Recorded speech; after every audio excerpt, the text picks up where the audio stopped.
من جا داره اینجا درباره یک پدر و مادر نمونه یاد بکنم. در محله ما خودمون در سیرو 11 سال پیش 2 جوان با هم درگیر شدن، در شب به هم دیگه چاقو فرو کردن، تو کوچه افتاد، تو قلبش نزد، تو پاش زده بود، نمیخواست اونو بکشه، اما دست تقدیر اینطوری بود که تو پاش بزنه، بعد تو تاریکی میفته. اونا فکر کردن که رفته خانه، کسی بهش نرسیده، اون از بدنش رفته چه؟ به رحمت خدا رفته.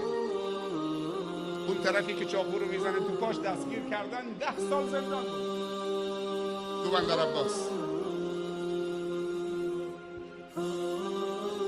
علما و بزرگان قوم جمع شدیم، نه یک بار، تو این 10 سال هر چند مدت میرفتیم پیش مادر مقتول و پدر مقتول، آقای زاد یوسف و خانم پنیلو.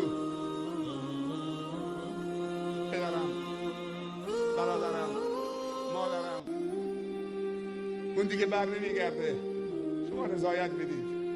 شکر خدا بکنید. خیلی ممنون، جزاکم الله خیر. شکر خدا بکنید که بچه تو قاتل نبود که این همه منت بکشید.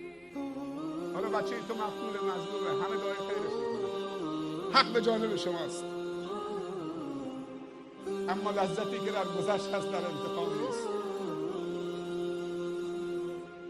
شما عفو فرمایید.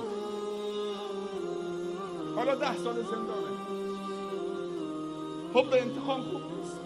انسان‌های بزرگ حب انتقام ندارن. کسانی میخوان که رهبر جامعه باشن، بزرگ جامعه باشن، مدیریت بکنن جامعه بشری رو، نمیتونن حب انتقام داشته باشن. انسان‌هایی که حب انتقام دارن انسان‌های کوچکن، هرچند که به ظاهر بزرگ باشن. مگر در فتح مکه پیامبر نگفت اذهبوا فانتم الطلقاء؟ حتی نگفت بهشون که مسلمان بشید.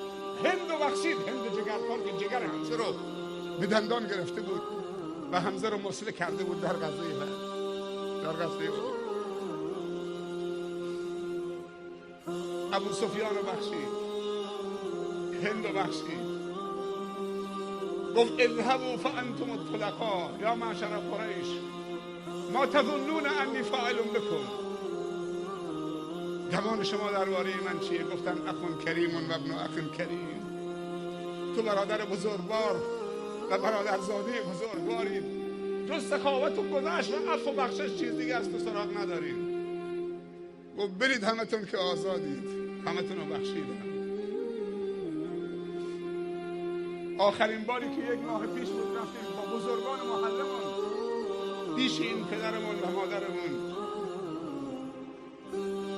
قول داد که میره رضایت میده.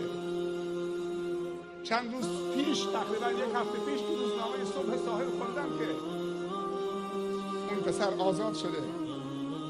مصاحبه کردن با خانوادهش، با خانواده مقتول، با پدرش، با مادرش، با خواهرش و برادرش. میدونه مصاحبه چی بود؟ نوشته بود تو مصاحبه ما اول به خاطر رضای خدا، دوم به خاطر احترام بزرگانمون رضایت دادیم.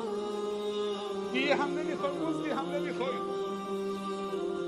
ما دیشب دوباره همون بزرگان رفتیم خونه‌شون تشکر ازشون که شما بزرگانتون رو سفید کردید.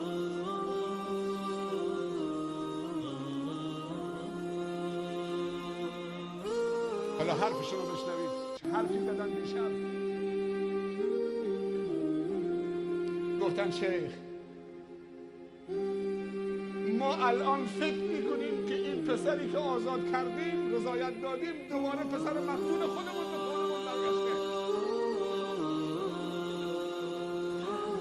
دوباره پسرمون زنده شده آمده به خونه خودمون. با این نگاه بهش نگاه میکنیم. اصلا تو دلمون هیچی نیست. نمیخوام این پسری که الان آزاد شده، قاتل پسرم بوده، مثل پسرم بیاد خونمون بره رفت آمد بکنه، به من بگه مادر، به من بگه پدر.